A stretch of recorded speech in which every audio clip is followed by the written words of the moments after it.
kita pengen tadabbur ayat supaya bisa healing perasaan kita yang sedang terluka, healing tentang beban kita. Gimana cara biar kita tuh, kalau bahasa terapis tuh, rilis beban, masalah, curhat supaya rilis gitu kan, rilis curhat. Oke, itu salah satu metode. Terus apa metode lain untuk kita rilis atau kita bisa healing dengan ayat-ayat Al-Quran? Tadabbur. Jadi ada tafakkur, ada tadabbur, ada terapi. Islam tuh banyak banget hal-hal yang bagus, tapi tidak ada yang lebih indah dan lebih tepat dan lebih efektif daripada terapi dengan tadabbur Al-Quran. Bukan hanya baca, tapi tadabbur Al-Quran. Menghayati, memahami pesan-pesan Allah di dalam Al-Quran. Makanya ketika Nabi punya masalah, obatnya Al-Quran. Itulah kenapa di dalam Al-Quran Allah menyebutnya wasyifa'un lima fis sudur. Dia itu obat, penyembuh, bahkan bukan obat. Kalau obat itu dawa, kalau syifa penyembuh. Dawa belum tentu sembuh, bisa sembuh bisa enggak. Tapi kalau syifa ya udah pasti sembuh. Maka Allah menyebutkan Al-Quran itu sebagai bukan dawa, tapi disebutkan sebagai syifa'un lima fis sudur, obat hati, obat jiwa, obat mental. Walaupun banyak ulama menganggap bahwa dia juga bisa menjadi obat fisik, dan saya percaya itu. Tetapi yang lebih dahsyat lagi adalah dia memang obat mental. Pertanyaannya, bagaimana menjadikan Al-Quran sebagai syifa, healing? Ayat-ayatnya gimana cara kita mentadabburinya? Semua ayat sama, cuman yang membedakan satu dengan yang lain fadilahnya. Tapi semua sama-sama istimewa. Jadi nggak boleh ada satupun ayat yang kita anggap nggak penting. Alif Lam Mim, apa pentingnya ya? Nun, Qaf, Shad, satu huruf doang. Enggak, biasa aja. Sehingga kita ngerasa membaca ayat itu nggak terlalu istimewa. Sama, satu huruf pun itu istimewa di Al-Quran. Kan kata Nabi, satu huruf seperti 10 kebaikan.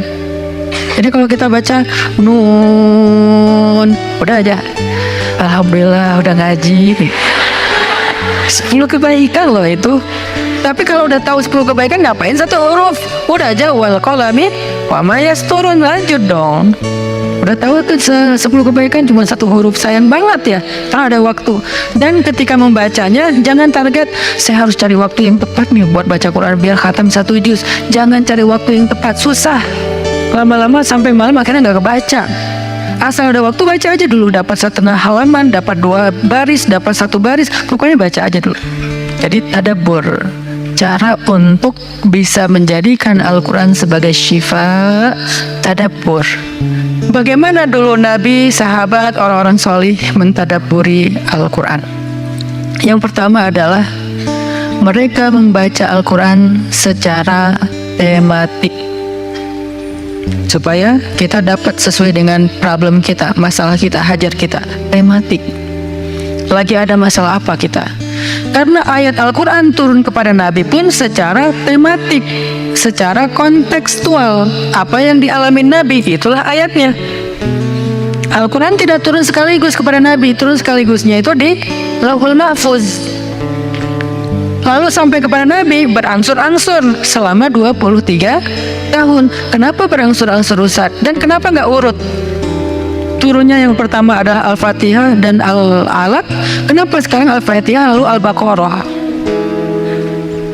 Kenapa nggak Al-Fatihah, Al-Alaq, kemudian surat apa lagi yang berurutan sesuai dengan urutan turun? Kenapa kok dibalik-balik, kok diacak-acak? Karena Al-Quran turun itu secara tematik, teman-teman. Hikmahnya apa? Hikmahnya karena dia tidak turun untuk sekedar dibaca. Dia turun untuk ditadaburi supaya jadi solusi, petunjuk dalam hidup. Petunjuk apa? Petunjuk terhadap masalah yang lagi dihadapin. Dan kita nggak akan dapat petunjuk kalau nggak ngerti, kan? Coba baca petunjuk penggunaan obat. Bahasanya bahasa bahasa Thailand misalnya. Banyak kap-kapnya. Susah kan kita? Gimana berapa hari sekali? Kayaknya 5 kali sehari deh. Padahal cuma 2 kali sehari. Nggak bisa dapat petunjuk karena nggak ngerti. Maka supaya kita bisa tadabbur, kita pahami. Nah, memahami apa? Sesuai dengan tema. Kita boleh aja bagus banget malah baca Al-Quran secara berurutan, tapi itu target baca ya, target tilawah, bukan target tadabbur. Tadabbur beda sama tilawah. Tilawah tetap dia nggak usah diganggu gugat, udah segitu aja. 1 hari 1 juz, setengah juz, 2 bulan sekali khatam, sebulan sekali khatam, itu lanjut aja udah, karena itu memang target membaca. Tapi target tadabbur beda sama target membaca. Bikin 2 target. Kalau tadabbur memang gak panjang-panjang dan gak berurutan, tematik. Kita mau lagi masalah apa sih? Gimana kita cari temanya Ustadz?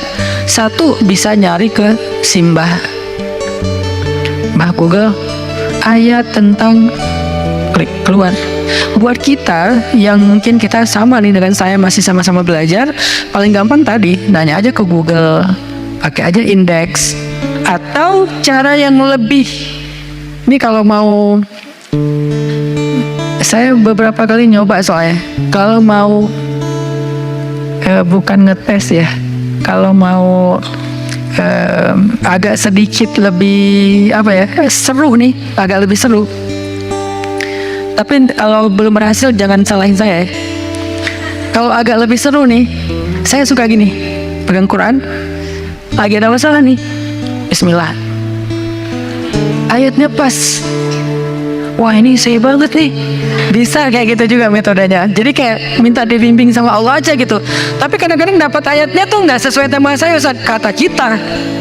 Padahal kata Allah ini yang kamu butuhin tuh ini nih. Bisa gitu juga, dengan syarat membukanya pakai Bismillah, bukan membuka yang itu ya Allah ya, yang itu ya. Jangan maksa. Allah lebih tahu. Bismillah. Ayatnya tentang makanan. Oh mungkin kita masalahnya emang masalah berat badan mungkin, atau masalah mubazir mungkin, sehingga merembet kemana-mana. Allahu alam. Tapi kalau mau lebih jelas ya udah cari pakai yang tadi, dapat ayatnya secara tematik.